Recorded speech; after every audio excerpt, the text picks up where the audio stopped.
ചില നടിമാർ പറയും എനിക്ക് ഇന്ന മേക്കപ്പ് മാൻ മതി, അല്ലെങ്കിൽ ഇന്ന മേക്കപ്പ് ആർട്ടിസ്റ്റ്, അത് മെയിൽ ഓർ ഫീമെയിൽ, അല്ലെങ്കിൽ ഇന്ന ഹെയർ ഡ്രസ്സർ മതി. അപ്പോൾ പ്രൊഡ്യൂസർക്ക് ഇഷ്ടമുള്ള അല്ലെങ്കിൽ കമ്പനിക്ക് ഇഷ്ടമുള്ള ഒരു ഹെയർ ഡ്രസ്സറെയോ ഒരു മേക്കപ്പ് മാനെയോ അവർക്ക് വെക്കാൻ പറ്റില്ല.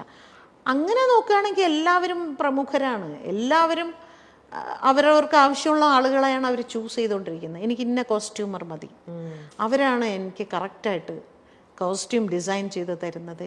ഈ ഇന്ന ഹെയർ ഡ്രസ്സർ അവർ മനോഹരമായിട്ട് എനിക്ക് ഹെയർ സ്റ്റൈൽ ചെയ്ത്, ഇവരെല്ലാവരും. അപ്പോൾ അങ്ങനെ ഒരു ആർട്ടിസ്റ്റ് ഒരു ഹെയർ സ്റ്റൈലിസ്റ്റിനെ കാസ്റ്റ് ചെയ്യുമ്പോൾ ചൂസ് ചെയ്യുമ്പോൾ അവരഭിനയിക്കുന്ന സിനിമകളിലെല്ലാം അവരായിരിക്കും.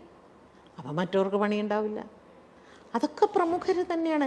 ഇപ്പം ഞങ്ങളുടെ ഡബ്ബിങ്ങിൻ്റെ ഞാൻ പറയാം, നായിക ശബ്ദം മറ്റുള്ളതിലൊന്നും ഇവരാരും ഇടപെടില്ല. അതായത് നടന്മാർ അവർ പറയാറുണ്ട്, അവരുടെ ശബ്ദം വേണ്ട, നായികമാരുടെ വേണ്ടി പറയും. ആ നായിക പോലും ചിലപ്പോൾ അങ്ങനെ പറയാറില്ല, പക്ഷെ നടന്മാർ പറയും. അത് പ്രത്യേകിച്ച് മലയാള സിനിമയിലെ ഏറ്റവും വലിയൊരു നടൻ തന്നെ എൻ്റെ ഒരുപാട് സിനിമകൾക്ക് അദ്ദേഹം പറഞ്ഞിട്ടുണ്ട്, അവർ വേണ്ട, നമുക്ക് അവർ വേണ്ട. ഒരുപാട് സിനിമകൾക്ക് പറഞ്ഞിട്ടുണ്ട്. എനിക്ക് ഞാൻ പിന്നെ അതൊരു വലിയ വിഷയമാക്കാതെ ഓക്കെ അതിനെന്താ എന്ന് പറഞ്ഞ് ഞാനിവിടെ വേറെ പടം ചെയ്യാതിരിക്കുന്നുണ്ടോ, ഞാൻ വേറെ സിനിമകൾ ചെയ്യുന്നുണ്ട്, അങ്ങനെ തന്നെ ആയിക്കോട്ടെ.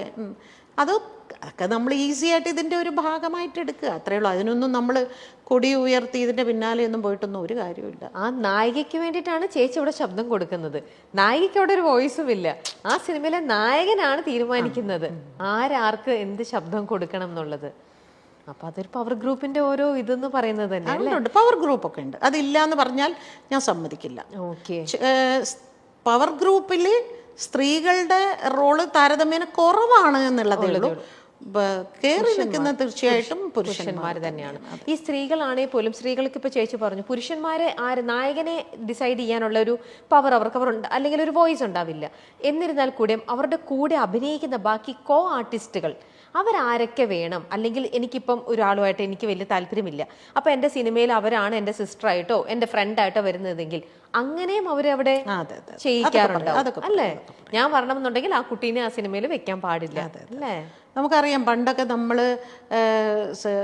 പ്രേം നസീർ സാറിൻ്റെ കാലത്തൊക്കെ നസീർ സാറ് ഷൂട്ടിംഗ് സെറ്റിൽ പോയിരിക്കുമ്പോഴാണ് ഓരോ ആർട്ടിസ്റ്റിന് ഇതിലേത് കഥാപാത്രമാണ് ചെയ്യുന്നത് എന്ന് സാറ് ചോദിക്കുമ്പോഴാണ് സാറിന് അറിയുന്നത് സാറിൻ്റെ അനിയത്തിയായിട്ട് അവരാണെന്ന്. ഇന്നങ്ങനെയല്ല. ഇന്ന് ഇവർ പറയും എൻ്റെ അനിയത്തി ആരാകണം, എൻ്റെ ചേച്ചി ആരാകണം, എൻ്റെ അമ്മ ആരാകണം, എൻ്റെ കാമുകി ആരാകണം, ഇതെല്ലാം അവർ പറയുന്ന അനുസരിച്ച് തന്നെയാണ് പോകുന്നത്. പക്ഷെ അതൊന്നും ഒരു നിയമം കൊണ്ടൊന്നും അതൊന്നും മാറ്റാനൊന്നും പറ്റില്ല. പക്ഷെ അത് മലയാളത്തിൽ മാത്രമല്ലല്ലോ ഇപ്പൊ ഉള്ളത്, ഇവിടെ കുറവാ അല്ലേ? പുറത്തേക്കൊക്കെ ഇവിടെ കുറവാണ്. അവിടെ ഏത് തിയേറ്റർ റിലീസ് ചെയ്യണമെന്ന് വരെ അവർ തീരുമാനിക്കും. ഏത് പിന്നെ സെന്ററിലേക്ക് ഇത് പോണം, എവിടെയൊക്കെ പോണം, ഇത് എങ്ങനെ റിലീസ് ചെയ്യണം, എന്ന് റിലീസ് ചെയ്യണം എന്ന് വരെ അവർ പറയും. ഇവിടെ പക്ഷെ അത്രയായിട്ടില്ല. നമ്മുടെ പവർ ഗ്രൂപ്പ് ഇനിയും അവരുടെ ലെവലിൽ വളരേണ്ടിയിരിക്കുന്നു. ഓക്കെ, സിനിമാ മേഖലയിൽ നടക്കുന്ന പ്രശ്നങ്ങൾ പുറത്തു വരുന്നത് മറ്റു മേഖലകളിലും നവീകരണത്തിന് വഴിതെളിക്കുമോ?